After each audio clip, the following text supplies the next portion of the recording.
শেখ শাহজাহান বিহীন সন্দেশখালী এখনো সন্দেশখালীতেই আছে। আবারও সরবেরিয়ার মণ্ডল পরিবারের সদস্যদের মারধর হুমকি, অভিযোগ স্থানীয় তৃণমূল নেতাদের বিরুদ্ধে। সন্দেশখালীর সরবেরিয়া মোড়ে শেখ শাহজাহান মার্কেট যে বিশাল তৈরি করেছিল, শেখ শাহজাহান মার্কেটও নিজের নামেই দিয়েছিল, কিন্তু যে জায়গায় এই শেখ শাহজাহান মার্কেট তৈরি সেই জায়গা সরবেরিয়া মণ্ডল পরিবারের জায়গা বলে দাবি করেছিল মণ্ডল পরিবারের সদস্যরা। সেই নিয়ে সিবিআইকে লিখিত জানিয়েছিল মণ্ডল পরিবারের তরফ থেকে। পরবর্তীতে আবারও এই মণ্ডল পরিবারকে শেখ শাহজাহানের অনুগামীরা খুনের হুমকি দিয়েছিল এবং মারধরও করেছিল।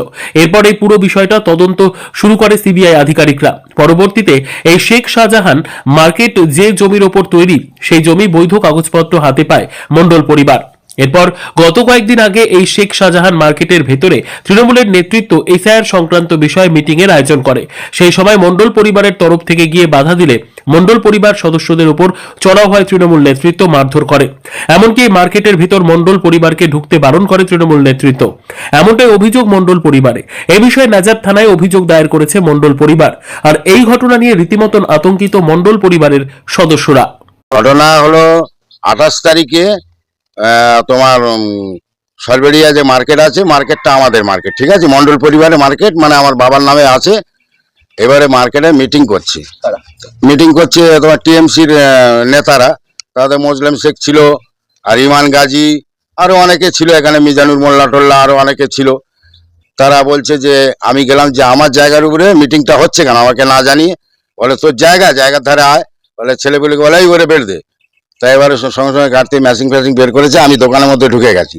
তারপরে বললো ঠিক আছে, ও পরে ওর ব্যবস্থা হবে। তো বলে এই কারণে আমি চলে এলাম।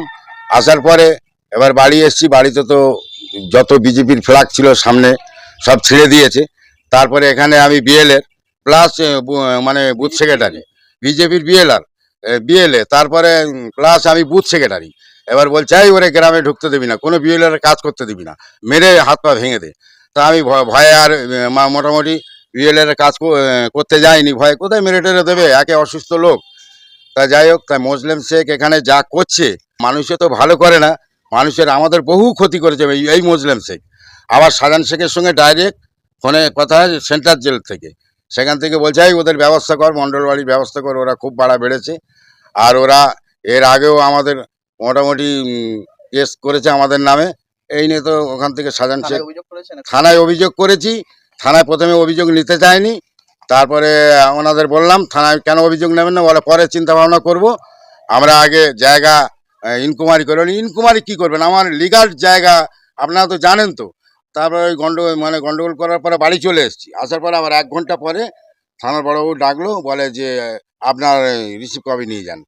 এসআইআর এর ব্যাপারে একটা মিটিং হয়েছে, জাস্ট একটা পথসভা। তো মণ্ডল পরিবারকে আমি আর কোনোদিন চিনি না, আমার কাছে ওরা কোনোদিন আসেনি। ওদের যদি লিগাল কোনো জমি জায়গার ব্যাপার থাকে, আমি জমি জায়গার ফাইলটা ভালো বুঝি, ওরা আসুক আমার কাছে। আমি যদি ওদের জমি জায়গার সেরকম কিছু থাকে, সে নিশ্চয়ই আমি ওদের সহযোগিতা করবো। তার মানে এই না যে একটা রুলিং দলের একটা নতুন কাউকে দায়িত্ব দেওয়া হয়েছে, তারকে অনর্থক একটা কালিমা লিপ্ত করা। হ্যাঁ, ওরা ওদের সহযোগিতা করতে আমরা তো তৈরি আছি, কিন্তু সেটা লিগাল ওয়েতে আসুক, আমরা নিশ্চয়ই করব। কিন্তু ওদের যদি সেই বিজেপির সুরে কথা বলে আমাদের সাথে, যে অনর্থক রাজনীতি করা, তা সেটা করুক তারা। ওখানে পুলিশ আছে, প্রশাসন আছে, দেখবে। হ্যাঁ, আর ওদের ওই ব্যাপারটা তো সিবিআই দেখছে। সিবিআই এর অনেক অফিসারদের, ওই যারা আমাদের কাছে শুনেছে, ওই সুশান্ত বাবু খুব ভালো লোক, ভালো মানুষ উনি। তো ওনারা তো ওখানে কথা বলতে পারে। সিবিআই যেন মনে করে যে ওরা এমন সব কাজকর্ম করছে যেখানে সিবিআই দেখছে, তারপরে এরকম ধরনের অভিযোগ, এটা নিশ্চয়ই একটা অবান্তর একটা বিষয়।